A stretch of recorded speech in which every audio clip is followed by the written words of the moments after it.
ज्ञानश्रुवात classes में स्वागत again. आज की वीडियो उनके लिए है जो पीएचडी इंटरव्यूज के लिए अपीयर कर रहे हैं। तो दोबारा से मैं आप लोगों को रिमाइंड करा दूं कि बहुत सारी जो है project positions, PhD programs, application forms are out, specially in IIT, IISc, RCB और भी इंस्टीट्यूशंस के। तो हमारी प्रीवियस वीडियो भी आप जरूर देखिएगा। जिन बच्चों का नेट जेआरएफ क्लियर नहीं हुआ है, let me remind, please keep forwarding your resume. अपना रिज्यूमे जो है आप लोग फॉरवर्ड करते रहिए, कोई बात नहीं, एग्जाम अगर क्लियर नहीं हुआ है तो। चलिए बात करते हैं इंटरव्यू की। तो वंस योर रिज्यूमे और सीवी इज शॉर्टलिस्टेड, तो उसके बाद क्या करना है? देखिए, सबसे पहले तो बहुत ही कॉमन सी चीज है कि डर तो लगेगा ही जब इंटरव्यू होगा, तो बहुत ही कॉमन सी चीज है। तो please manage your stress level. कोई बात नहीं, डर सबको लगता है, लेकिन इंटरव्यू से पहले अपना स्ट्रेस जो है आप मैनेज कर लीजिएगा, और वो हो जाता है। अब जब बैठोगे हो जाएगा। सो बहुत सबसे इंपॉर्टेंट चीज है कॉन्फिडेंस। कोई भी इंटरव्यू आप दे लीजिए, कहीं पे भी ये तो लागू होता ही होता है कि कॉन्फिडेंस होना चाहिए, तो वो मैटर करता है सबसे पहले। उसके बाद में आपका जो एरिया ऑफ इंटरेस्ट है, हम हर जगह अप्लाई करते हैं इंटरव्यूज में, है ना, बट कोशिश ये कीजिए कि आप वहीं उसी एरिया में एंट्री करें जो आपका एक्चुअल में इंटरेस्ट है। यहाँ पे 4-5 साल का काम है और कभी कभी ज्यादा भी टाइम पीरियड हो जाता है, maybe 7 years, who knows। So if you are not enjoying that particular research, अगर आपको मजा ही नहीं आ रहा है अपने प्रोजेक्ट में या अपने वर्क में, तो गड़बड़ है। तो कोशिश कीजिए वो उसी में एंट्री करने की जो आपको एक्चुअल में जिस पे काम करना है वहां। अब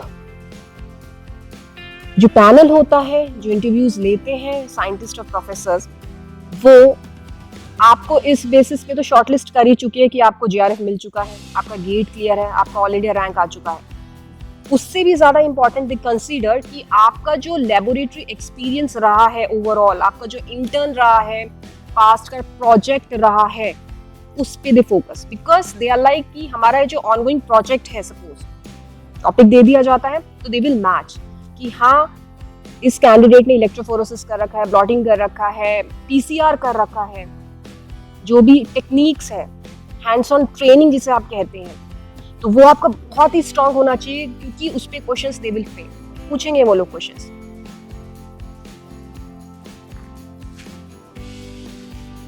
है ना। सो दे लैब हैंड्स ऑन ट्रेनिंग पे क्वेश्चंस फ्रेम होते हैं। आपका थीसिस वर्क, उस पे क्वेश्चंस फ्रेम होते हैं। तो वो ये आपको अच्छे से दोबारा से रिफ्रेश करनी अपनी नॉलेज। अगर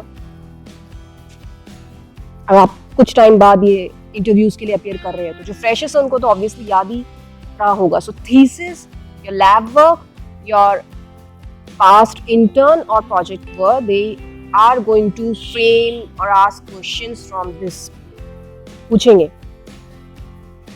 अब कभी कभी क्या होता है, सपोज आपका जो थीसिस वर्क रहा है वो किसी और चीज पे, और आपका जो प्रोजेक्ट, आपको जो पीएचडी कंटिन्यू करना है वो किसी और पे, स्विच कर जाते हैं हम। For instance, in my case, I was working, my thesis was on a metabolic disorder and I wish to switch to cancer sciences. So questions were asked like कि आपका ये काम रहा है, मेटाबॉलिक डिसऑर्डर्स पे काम रहा है, तो आप अब कैंसर पे क्यों काम करना चाहते हैं? Why interested? अब इसमें क्यों है, हम आपको क्यों कंसिडर करें? तो इस तरीके की क्वेश्चंस थे वर आस्किंग। तो आपको पूरी तरीके से पता होना चाहिए कि मुझे इसलिए ये काम करना है, इसमें, इस लाइन में, इस स्ट्रीम में या इस प्रोजेक्ट में जाना है। पूरा कॉन्फिडेंस के साथ आंसर करना, and you should know, you should be very very clear. उसके लिए क्या करना है? रिसर्च प्रपोजल आपको बढ़िया तैयार करके रखना है। तो जो चीज आज तक हुई नहीं है ना, कुछ नई चीज आप लेके आने वाले हो। इससे पहले ये हो चुका है, एक वैक्सीन बन चुकी है सपोज, और आपको वैक्सीन को और अच्छे से उसको मॉडिफाई करना और बेटर करना है, सर्विस करनी है, it's a service. First of all you should be very very clear, work on that, बहुत अच्छे से वर्क कीजिए। एक और चीज पे आपको बहुत अच्छे से वर्क करना है और वो है सुपरवाइजर्स का बैकग्राउंड। अगर आपका एरिया ऑफ इंटरेस्ट मैच करे सुपरवाइजर से, उनका पहले से ही डिटेल्ड डेटा देखिए, बैकग्राउंड देखिए, कहाँ से उन्होंने क्या किया है, उनका जो लेटेस्ट रिसर्च है वो कहाँ से हुआ है, कौन से जर्नल्स पे उनका पेपर पब्लिश हुआ है, और उनके please go through their papers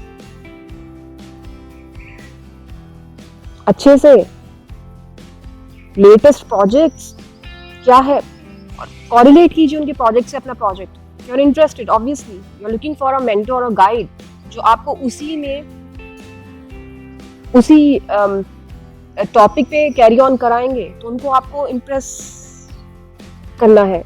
impress as in like अपनी नॉलेज दिखाने की, I would be contributing to your work और दिस इंस्टीट्यूशन और मैनकाइंड ओवरऑल, को कन्विंस करना है उनको।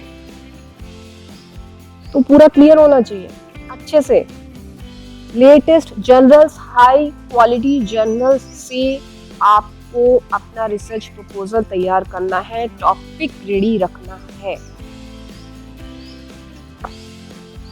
तो ये सब questions they will frame. Sometimes like कभी कभी हो जाता है, जैसे I recall AIIMS, I guess, जो एक प्रोजेक्ट जो चल रहा था जिसकी वैकेंसी निकाली हुई थी, बहुत ही रेयर डिसऑर्डर था। कभी कभी इधर उधर के वो क्वेश्चंस पूछ लेते हैं, कोई बात नहीं, लेकिन मैक्सिमम जो है you have to be very clear कि मुझे ये करना है, बिल्कुल कॉन्फिडेंस के साथ जाना है, इंटरव्यू देना है, और ऑलरेडी अपने आप को सोचना है कि मेरी एंट्री हो चुकी है एज अ साइंटिस्ट।